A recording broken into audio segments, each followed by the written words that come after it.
Hi, this is Aaron Wilson. I'm at NRG Stadium where the Texans are on the board, on the draft board, that is. The Texans went big, literally, in the second round of the draft rather than trade back, and they had opportunities to, I'm told, at number 34 overall. They go ahead and draft wide receiver Jayden Higgins, Iowa State. And Jaden is one of the most imposing wide receivers in college football at 6'4", 214 pounds. He's also fast and creates separation with 4.47 speed. He has a 39-inch vertical. That's serious hops. He is a contested catch guy. He was very productive at Iowa State, which runs a sophisticated offense. The Cyclones, of course, are where Xavier Hutchinson from the Texans came from, and Brock Purdy. So he transferred up in competition from Eastern Kentucky. So he's got a good background in terms of wanting to play against the best. I like that about him. He had a 1.53 10-yard split. That is moving. Quickly creates openings in seams in the defense that way. And you look at what he did last year. Third-team All-American. Good value pick. 87 catches, 1,183 yards, 9 touchdowns. And first year at Iowa State, similar production, 53 catches, 983 yards, and 6 touchdowns. So wingspan is over 6'7". So you can imagine what it's like if you are the defensive back and you have Nico Collins, who's 6'4", 222 over here, and then you have a 6'4", 214-pound wide receiver in rookie Jayden Higgins. So still adding to some polish and refining his route running and overall technique, but upside, just like his body, is regarded as huge. This is a big wide receiver, and it's kind of a theme for me. I'm going to talk about Bill Parcells, Bill Belichick, and a lot of great football people will tell you, big people beat up little people, meaning it's a game of big. It's a game of not just heart and toughness, but also size and strength, and sometimes just being able to overwhelm your opponent. And that's what they have with Jayden Higgins. And I thought for Nick Caserio, who didn't draft in the first round, he still gets a big wide receiver with some speed, and I think he'll complement Nico Collins and Christian Kirk very well and be an inviting downfield target for C.J. Stroud. And in talking with Jaden on a Zoom, we were on a virtual call with him shortly after he was picked. He said he's going to come in and pay his dues and show what he can do, but he doesn't back down from any kind of competition. He is a guy that loves to compete for the football, loves to go up and get it, and just a good athlete and someone that I think will fit in very well with the Texans. I'm told really high character guy, hard worker, and someone that the Texans can count on and hope for big things, literally, from a big wide receiver. And I think he really fits the bill for what they want to do, which is create mismatches, which is to, make it very difficult for the secondary.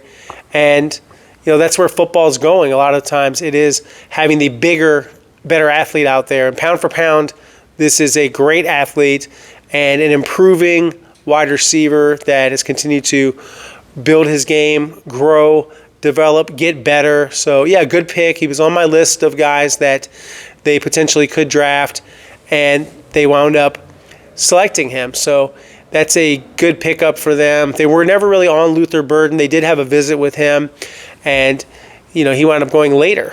So you look at what they did. They could have traded, but they ultimately decided to turn in the pick. And this is where I would give Nick some credit, is getting the wide receiver, but then maneuvering to get an offensive tackle that I told you he wanted, and that was Aireontae Ersery, who had a lot of first-round grades. He's the Big Ten Offensive Lineman of the Year. He's an All-American selection, and he's massive at 6'6" and 331. As he told us on the call, he had hoop dreams growing up. He started out in basketball. He played some defensive end. When he started playing football, he was a long snapper. They made him an offensive lineman. They gave him great coaching with P.J. Fleck and his coaching staff for the Golden Gophers. And so he just developed and developed and developed and became a consensus All-American. And, as I reported first, he was on the Texans' radar. I reported the visit. He also visited the New York Jets, the Kansas City Chiefs, the New Orleans Saints, New England Patriots, Cincinnati Bengals, Carolina Panthers and the Minnesota Vikings. So he was considered a prime target for teams early second, late first. And I think when Josh Simmons went to the Chiefs, that really opened the door for the Texans to still get Aireontae Ersery in the second round. And the way they did it, they traded. So they got rid of the 99th overall pick, which they'd acquired in the Giants trade, draft capital maneuver. Like Nick Caserio had said, you can do things with these picks. They're valuable. They're commodities. And as I said, there's things you can do. You can wheel and deal. So that's what they did, and they were able to make this trade. So going back to the selection and how they did this, they traded with the Las Vegas Raiders. So they traded the 58th pick and the 99th overall selection to go ahead and select him at 48th overall. So they moved 10 spots, and it cost them a third-round pick.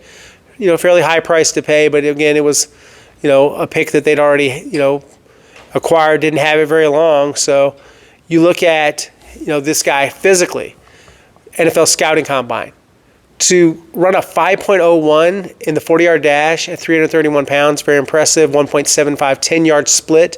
That's usually as long as an offensive lineman will have to run unless he's chasing somebody down, an interception, or maybe block him way down the field. 29.5-inch vertically, that's solid. 7.81 three-cone drill, and a 9.3 broad jump. Bench press 225 pounds 25 times. Could still get a little stronger. They averaged 26.15 points per game. And Pro Football Focus credited him with just 1 sack and 1 quarterback hit allowed, 398 pass blocking snaps, 38 games of his career, all those in the final games of his career at left tackle. So I want to answer a couple questions here about Ursery and where he potentially fits in.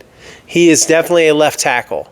Could he play guard? He's not, really a knee bender type, in my opinion, to line up inside. I think he is more of a tackle. But they could have him learn from Cam Robinson and then eventually get him into the starting lineup. He could play right tackle if he had to. They have a lot of flexibility. They have Titus Howard who can play right tackle, and Blake Fisher. They have potential fits at guard. And like they say, as Cal McNair said to me when I asked about the offensive line at the NFL owners meetings, that they had, they just want to put the best 5 out there. So they're working on that. They're trying to get better at the offensive line, and this is a good addition. And, before I get too far down the road, I want to point out how Ursery competed against Abdul Carter. And he's proud of that performance, and he should be. He shut out Abdul Carter, did a great job on him, and I thought that game set him apart a bit, and we'll probably ask Nick Caserio about that, about what that game said about Ursery and his ability to compete, because there are a lot of Abdul Carters in the NFL, a lot of elite pass rushers, and when you can compete against those kind of guys, when you have that kind of game, it speaks well of you. And he'll come in here and compete. He was with his family in Kansas City, Missouri.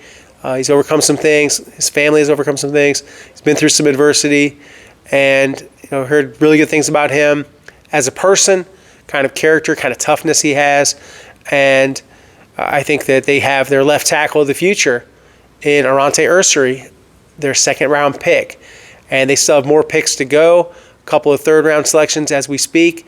And like I said, they could have traded, but they wound up trading up after yesterday, trading out, much to the disappointment of many fans. But you still got an offensive lineman with first-round talent, and it's a deep offensive line draft. So we'll have this video for you very soon, and more coverage after we talk to some of the other picks that they're going to make, and Nick Caserio. I'll kind of wrap up with all this, but I wanted to give you some thoughts on these picks in real time and get into why they made these selections. And to me, it's about quality bigs, having guys that can, really overwhelm the defense. And you see they doubled up on offense. And I don't think they're done with the offensive line. I think there's going to be some offensive line guys, possibly interior guard, Luke Newman, one to keep an eye on, and some others. But yeah, I think,